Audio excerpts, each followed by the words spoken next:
আজ মহালয়ার মহালয়ার দিনও যদি অন্যান্য দিনের মতো বিকালটা শুয়ে বসে কাটিয়ে দিই তাহলে ঠিক জমে না। তাই আজকে মহালয়ার এই বিশেষ দিনে আমরা চলে এসেছি কাটোয়ার কুমারপাড়ায় দেবী মায়ের মূর্তির ধীরে ধীরে যে তার নিজের আসল রূপে আসছে সেটা দেখতে। আর আমি দেখতে এসেছি আর তোমাদের দেখাবো না, সেটা হতে পারে? তাই চলে এসেছি এবং তোমরাও দেখো। আমার পিছনে এখানে দেখতে পাচ্ছ একটা অসম্পূর্ণ মূর্তি রয়েছে, এখানে আরও অনেক রয়েছে। আমার দুই সাইড দিয়ে এখানে অনেক মূর্তি রয়েছে যেগুলো এখনও পর্যন্ত সম্পূর্ণ হয়নি। তো এরকমই কিছু সিনেমাটিক শট আরও কিছু মজাদার এই ভিডিওটাতে থাকতে চলেছে। তো ভিডিওটা শেষ পর্যন্ত দেখো। চলো লেটস স্টার্ট।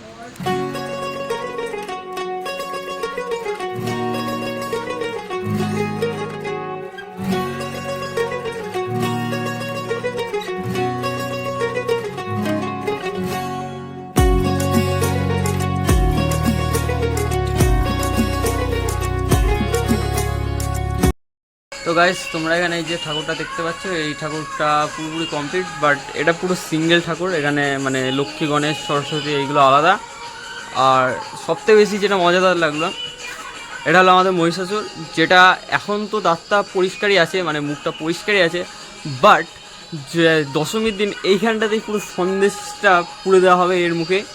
তো দেখে নাও, এটা এখন এই মুহূর্তে দেখে নাও, কারণ এরপর দশমীর দিন যখন তোমরা এটাকে দেখবা তখন আর এরকম অবস্থা থাকবে না। এই দাঁতটা মানে মুখটা পুরোটাই সন্দেশে পুড়ে যাবে।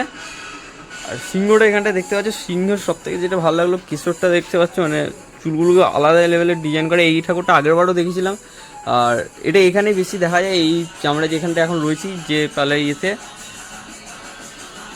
আর এদিকে সবই এরকম ডিজাইনেরই ঠাকুর এখানে।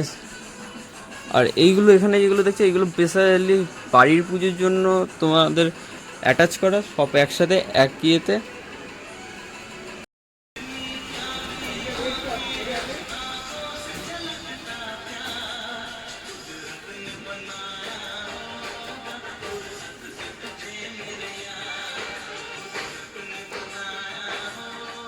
এইগুলোকে আমি আলাদা করে আবার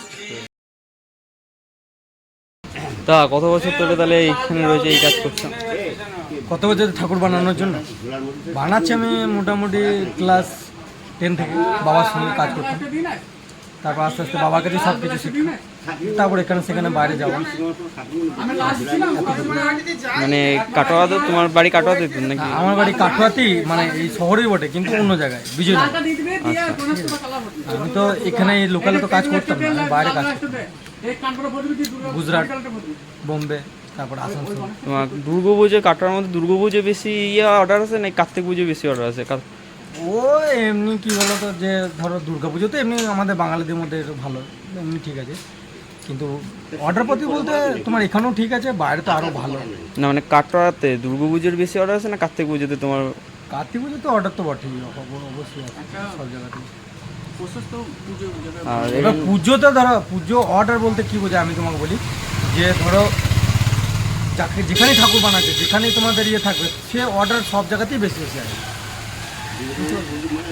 আর এবার আস্তে আস্তে মা শুরু হবে, এবার আমরা কাপড় চোপড় পরাবো, চোখ দেবে, এবার আস্তে আস্তে মা চলে যাবে নিজের নিজের জায়গায়, পুজো শুরু। একটা ঠাকুর তৈরি করতে তাও তোমাদের কতদিন সময় লাগে?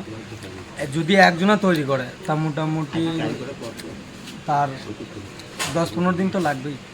পুরো একজনা পুরো টেক্সচার, মানে এই দুর্গা, মা দুর্গা, অসুর ফসুর, সিংহ মিংহ নিয়ে, তারপর 4টে সাইড থেকে নিয়ে পুরো কমপ্লিট দিয়ে মোটামুটি 20-25 দিন একজনের কাজ হয়, একজনা। আর আমরা সবাই মিলে করছি, তো তাও মোটামুটি 3 মাস তো ধরে তো করছি। 3 মাস ধরে তো করছি সবাই মিলে। তোমাদের এখানে সবকটা হচ্ছে এইখানে এক, মানে সবকটা আলাদা আলাদা আলাদা চলে।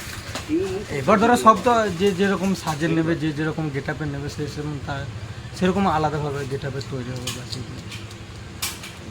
ঠিক আছে, থ্যাংক ইউ দাদা।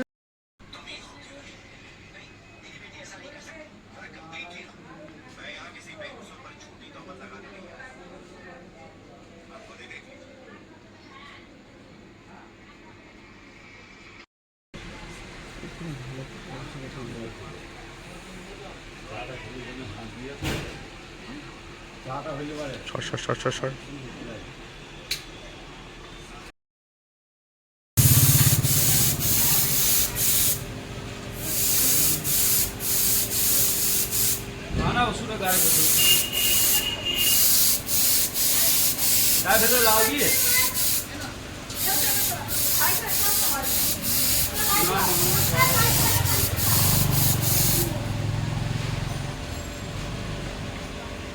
Bye.